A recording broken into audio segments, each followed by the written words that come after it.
দাজ্জালের নাম তো আপনারা শুনেছেন, ভয়ঙ্কর ডেঞ্জারাস একটা ক্যারেক্টার। পৃথিবীর শুরু থেকে শেষ পর্যন্ত এর চেয়ে বড় ফিতনা আসেনি, আসবেও না। দাজ্জালের ফিতনা, সে তার এক চোখ থাকবে, আরেক চোখ এরকম বন্ধ থাকবে, এখানে লেখা থাকবে কাফারা। কোনোভাবেই তাকে দমানো যাবে না, হত্যা করা যাবে না। আল্লাহ নবী ঈসা আলাইহিস সালাম তাকে হত্যা করবেন।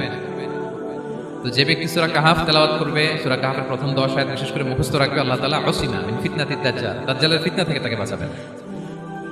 তো আমরা দাজ্জালের ফিতনা থেকে বাঁচতে চাই কি চাই না? আপনারা অনেকে দেখে থাকবেন যে সূরা কাহাফের মধ্যে একটা শব্দ আছে ওয়ালিয়াতালাত্তাফ।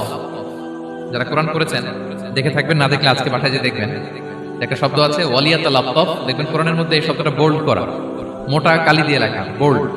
This is the middle of the holy Quran. এটা কোরআনের একেবারে মাঝখানে এই শব্দটা, এর আগে যত আয়াত তারপরে ঠিক তত আয়াত।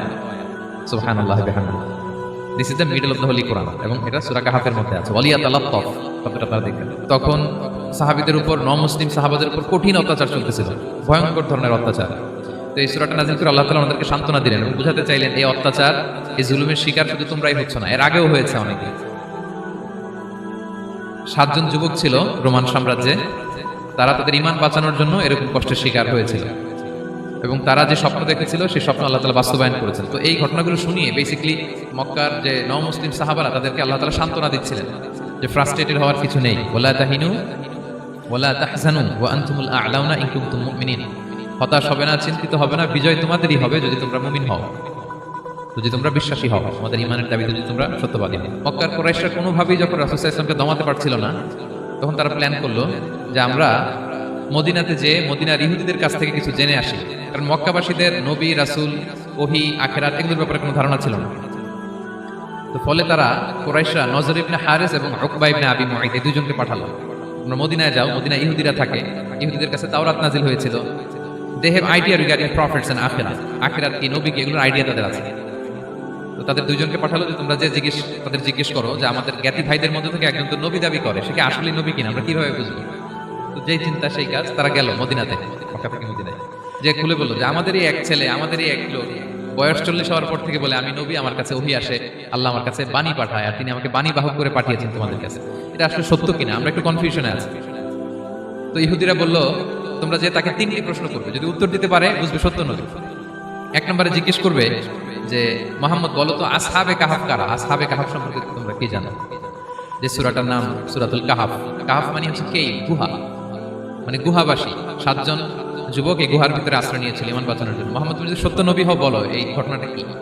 2 নম্বরে তাকে জিজ্ঞেস করবে জুলকারনাইন বাদশা সম্পর্কে কি জানে, সে কিছু জানে কিনা। 3 নম্বর তাকে জিজ্ঞেস করবে মা হুয়া রূহ, রূহ কি, যে রূহটা দেহে ঢুকলে মানুষ নড়ে চড়ে, প্রাণবন্ত একটা অ্যানিমেশন থাকে, এটা বের হয়ে গেলে সে ডেড বডি, লাশ হয়ে পড়ে থাকে। What is the origin of রূহ, স্পিরিট। এই 3টা প্রশ্নের উত্তর যদি জানে তাহলে আসলেই সে সত্য নয়। তারা এসে জিজ্ঞেস করলো মুহাম্মদ বলো আসহাবে কাহাফ কারা, বলো জুলকারনাইন কে, বলো রূহ কি। এই 3টা প্রশ্নের উত্তর যদি করতে পারো তাহলে বুঝবো তুমি সত্য নবী। রাসূল সাল্লাল্লাহু আলাইহি ওয়াসাল্লাম বললেন ঠিক আছে যাও, আগামীকাল উত্তর বলে দেব। তিনি ইনশাআল্লাহ বলতে ভুলে গেলেন। রাসূল সাল্লাল্লাহু আলাইহি ওয়াসাল্লামের ধারণা ছিল প্রতিদিনই তো জিবরাইল কোরআনের আয়াত নিয়ে আসে, তো তারই ধারাবাহিকতায় আগামীকাল আসবে, আমি জিজ্ঞেস করে নিব এই 3টা প্রশ্নের উত্তর।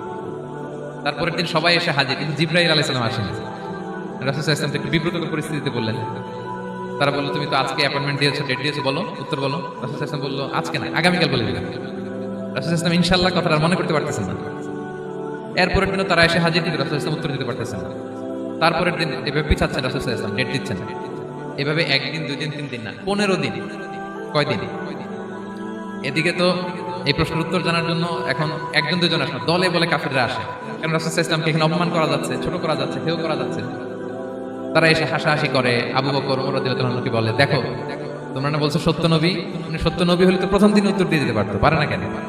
এটা থেকে বোঝা যাচ্ছে তিনি আসলে মিথ্যাবাদী। 15 দিন রাসূল সাল্লাল্লাহু আলাইহি ওয়াসাল্লামের জন্য এত বিব্রতকর পরিস্থিতি আর ছিল না। 15 দিন পর আল্লাহ তাআলা আয়াত নাযিল করলেন ওয়ালা তাকুলান্না বিশাইইন ইন্নী ফাইলুন যালিকা গাদা ইল্লা আইয়াশা আল্লাহ। অর্থাৎ হে নবী ভবিষ্যতের কোনো কাজে যখন ওয়াদা দিবেন, কমিটমেন্ট করবেন, আপনি আইয়াশা আল্লাহ মানে ইনশাআল্লাহ বলা ছাড়া কখনো দিবেন না। রাসূল সাল্লাল্লাহু আলাইহি ওয়াসাল্লামকে শিক্ষা দেওয়ার মধ্যে দিয়ে বেসিক্যালি আল্লাহ তাআলা গোটা মুসলিম উম্মাহকে শিক্ষা দিলেন, আমাদেরকে শিক্ষা দিলেন, যাতে আমরা ভবিষ্যতের কাজে আগে ইনশাআল্লাহ বলি।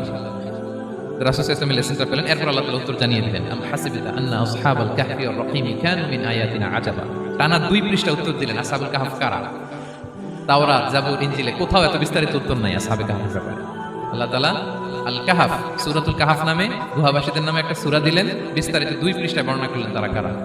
কুরাইশ তো তাআজ্জুব বনে গেল, ঘটনা কি, মুহাম্মদের উত্তর কিভাবে জানলো? সে তো কারো কাছে পড়ে নাই, লেখে নাই, এই দেশের বাইরেও কোথাও যায় নাই। দ্বিতীয় প্রশ্ন ছিল যুলকারনাইনকে আল্লাহ আয়াত নাযিল করলেন, ওয়াসআলুনাকা আন যিল কারনাইন কুল সাআতলু আলাইকুম মিনহু যিকরা। টানা আল্লাহ তাআলা প্রায় 1.5 পৃষ্ঠা, 1 পৃষ্ঠারও বেশি যুলকারনাইনের ঘটনা শোনালেন। আর রূহের কথা শোনালেন সূরা আল ইসরাতে, ওয়াসআলুনাকা আনির রূহ কুলির রূহু মিন আমরি রাব্বি ওয়া মা উতীতুম মিনাল ইলমি ইল্লা কালিলা। রূহ এটা আল্লাহর স্পেশাল একটা অর্ডার, আল্লাহর আদেশে এটা ঢুকে আল্লাহর আদেশে বের হয়, এটা কেউ ছুঁতে পারে না, ধরতে পারে না, দেখতে পারে না, এটা আল্লাহর পক্ষ থেকে একটা মিরাকেল। 3টা প্রশ্নের উত্তর যখন আল্লাহ তাআলা দিয়ে দিলেন, রাসূল সাল্লাল্লাহু আলাইহি ওয়াসাল্লাম তাদেরকে সাবলীল ভাষায় শুনিয়ে দিলেন, তারা অবাক হয়ে গেল। যে ব্যক্তি সূরা কাহাফের প্রথম 10 আয়াত মুখস্থ করবে সে দাজ্জালের ফিতনা থেকে মুক্তি পাবে। দাজ্জালের নাম তো আপনারা শুনেছেন, ভয়ঙ্কর ডেঞ্জারাস একটা ক্যারেক্টার। পৃথিবীর শুরু থেকে শেষ পর্যন্ত এর চেয়ে বড় ফিতনা আসেনি, আসবেও না। দাজ্জালের ফিতনা, সে তার এক চোখ থাকবে, আরেক চোখ এরকম বন্ধ থাকবে, এখানে লেখা থাকবে কাফারা। কোনোভাবেই তাকে দমানো যাবে না, হত্যা করা যাবে না। আল্লাহ নবী ঈসা আলাইহিস সালাম তাকে হত্যা করবেন। তো যে ব্যক্তি সূরা কাহাফ তেলাওয়াত করবে, সূরা কাহাফের প্রথম 10 আয়াত বিশেষ করে মুখস্থ রাখবে, আল্লাহ তাআলা উসিমা মিন ফিতনাতিদ দাজ্জাল, দাজ্জালের ফিতনা থেকে তাকে বাঁচাবেন। তো আমরা দাজ্জালের ফিতনা থেকে বাঁচতে চাই কি চাই না? আমরা যেন সূরা কাহাফের প্রথম 10 আয়াত মুখস্থ করি, সূরা কাহাফ যেন জুমার দিন আমরা তেলাওয়াত করি।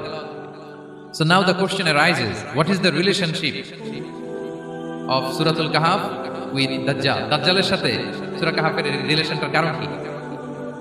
একটা মেকানিজম তো এখানে আছে। এত সূরা থাকতে রাসূল সাল্লাল্লাহু আলাইহি ওয়াসাল্লাম কেন বলেন যে সূরা কাহাফ পড়লে দাজ্জালের ফিতনা থেকে বাঁচবে? কারণটা কি?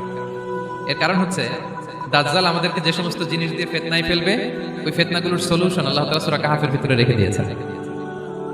দাজ্জাল 4টা জিনিস দিয়ে আমাদেরকে ফিতনায় ফেলবে। That's trial of faith, 1 number. ঈমানের পরীক্ষা সে আমাদেরকে ফেলবে, আমাদের বিশ্বাস নিয়ে ছিনিমিনি খেলবে সে। এটার সলিউশন আছে সূরা কাহাফ, আমি বলবো আস্তে আস্তে। 2 নম্বরে দাজ্জাল আমাদেরকে ফিতনায় ফেলবে, দ্য ট্রায়াল অফ ওয়েলথ, সম্পদ দিয়ে সে আমাদেরকে ফিতনায় ফেলবে। 3 নম্বর দ্য ট্রায়াল অফ নলেজ, জ্ঞান দিয়ে সে আমাদেরকে ফিতনায় ফেলবে। 4 নম্বর দ্য ট্রায়াল অফ পাওয়ার, ক্ষমতা দিয়ে সে আমাদেরকে ফিতনায় ফেলবে। দাজ্জাল 4টা জিনিস দিয়ে আমাদেরকে পরীক্ষায় ফেলবে। কয়টা? 1 হচ্ছে ঈমানি পরীক্ষা, 2 হচ্ছে সম্পদ দিয়ে পরীক্ষা, 3 হচ্ছে জ্ঞান দিয়ে পরীক্ষা, 4 হচ্ছে ক্ষমতা দিয়ে পরীক্ষা। সে ঈমানের পরীক্ষায় আমাদেরকে ফেলবে। সে এসে বলবে আমি তোমার রব, এবং এটা প্রমাণ করার জন্য যা যা দরকার আল্লাহ তাআলা তাকে সব দিবেন, সে সব করতে পারবে। সে বলবে আমি তোমার রব। যদি বিশ্বাস না হয়, তোমার বাবাকে যদি জীবিত করে বিশ্বাস করবে, অনেকে বলবে হ্যাঁ আমার আব্বাকে জীবিত করে দেখান, তো তার বাবাকে ঠিকই সে জীবিত করে ফেলবে। আসলে শয়তান তার বাবার সুরাত নিয়ে সামনে দাঁড়াবে, আরে তাই তো, এটাই তো আমার বাবা, এটাই তো আমার দাদা। মানুষ ফিতনায় পড়ে যাবে, ঈমানের ফিতনায়। সে ভাববে আসলে এটাই বোধহয় আমার রব, এবং তাকে এত ক্ষমতা দেওয়া হবে, তার ডান দিকে থাকবে জান্নাত, বাঁ দিকে জাহান্নাম। তার কাছে আল্লাহ এটা দিবে, যে তার কথা শুনবে তাকে সে জান্নাতে ঢুকাবে, কিন্তু জান্নাতে ঢুকে সে জাহান্নামের শাস্তি ভোগ করবে। এটা তার বাইরের মানুষ বুঝবে না, অ্যাপারেন্টলি এটা জান্নাত। আর যে তাকে মানবে না তাকে সে জাহান্নামে ফেলবে, কিন্তু জাহান্নামে ঢুকলেও সে জান্নাতের নাজ নেয়ামত ভোগ করবে। তাহলে এই যে ঈমানের ফিতনায় সে ফেলে দিবে আমাদেরকে।